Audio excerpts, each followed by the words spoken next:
Allah menyebutkan kullu nafsin dha'iqatul maut. Setiap jiwa pasti akan mati. Pasti akan mati.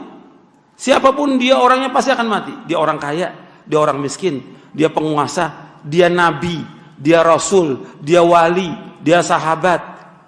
Semuanya mati. Pasti mati. Enggak ada yang hidup.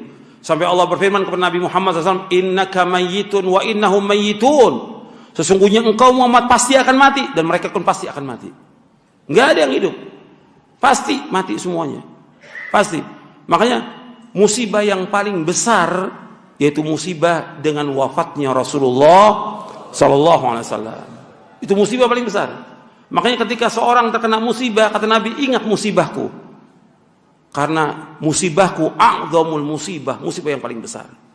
Karena apa? Terputusnya wahyu, terputusnya hidayah, terputusnya cahaya, terputusnya ruh yang merupakan kehidupan ini. Wahyu ini ruh, wahyu nur, wahyu hidayah. Terputus dengan wafatnya Rasulullah SAW. Tapi tetap Quran dan Sunnah masih ada. Sampai nanti keduanya akan datang menemui Rasulullah SAW. Makanya kata Nabi, apabila seorang dari kamu idza usiba bi musibatin falyadhkur musibatahu li fa innahu a'zamul musibah, kata Nabi. Apabila seorang terkena musibah, ingat musibah. Musibahku ingat. Karena musibahku yang paling besar. Yaitu apa? Kematiannya atau wafatnya Rasulullah SAW.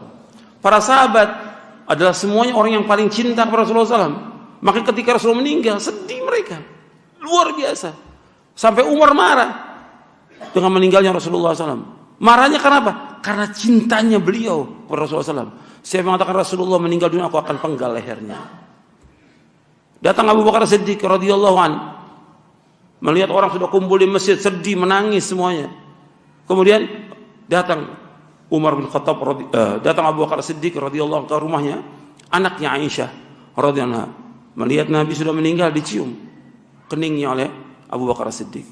Engkau adalah orang yang thayyib, yang baik, baik ketika hidup maupun sudah mati. Wangi Rasulullah, hidupnya maupun meninggalnya. Kemudian masuk ke masjid, melihat Umar sedang mengunus pedang.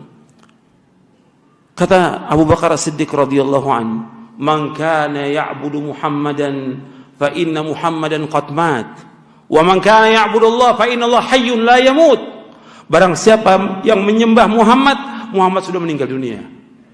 Barang siapa yang menyembah Allah, Allah tetap hidup dan tidak akan mati.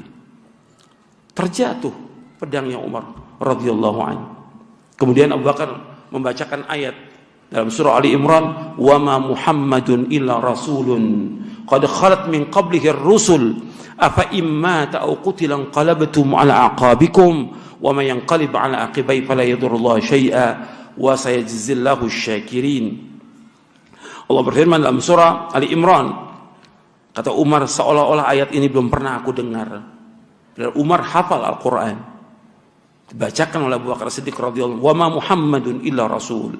Dan tidaklah Muhammad melainkan seorang rasul. Qad khalat min qabli rusul, telah berlalu sebelumnya rasul-rasul sebelum Nabi Muhammad SAW. Semuanya sudah meninggal dunia. Illa satu yang belum meninggal. Semua nabi, semua rasul sudah meninggal dunia kecuali satu, yaitu Nabi Isa alaihissalatu wassalam. Karena diangkat ke langit dan akan turun nanti di akhir zaman. Tugasnya Nabi Isa alaihissalatu wassalam untuk membunuh siapa? Dajjal. Tugasnya satu, belum selesai, maka diangkat oleh Allah ke langit dan masih hidup. Setelah tugasnya selesai membunuh Dajjal, baru diwafatkan oleh Allah subhanahu wa ta'ala. Kemudian dilanjutkan oleh Allah, afa imma ta'u qutilan qalabtum ala aqabikum. Apakah kalau beliau meninggal dunia atau terbunuh, kalian kembali atas tumit kalian, kembali kafir? Wa may yanqalib aqibai fala yadurullah syai'a. Barang siapa yang kembali dalam kekafiran, maka tidak akan membahayakan Allah sedikit pun juga. Wa sayajzillahu syakirin, dan Allah akan membalas orang-orang yang bersyukur. Di dalam surah Ali Imran ayat 144.